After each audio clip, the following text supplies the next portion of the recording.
Let's see how to enable full screen mode on Blackmagic Camera app by using your iPhone. For now I am using iPhone 17, but pretty much same process for all the models. You just head to Blackmagic Camera and in default it will be like this. Preview screen will be very small when compared to the usual camera app. So what you have to do is you just head to settings app, and under camera you can see this option, enable vertical video. You just toggle this on.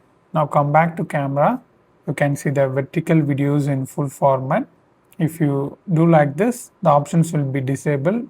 You can record at vertical video. If you want to record the horizontal videos, swipe down here, turn off auto rotate, rotate the phone, and you can also do like this, hit record.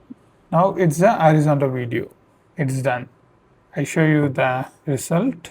So this is vertical, you can clearly see. This is horizontal. You can also easily see the full screen.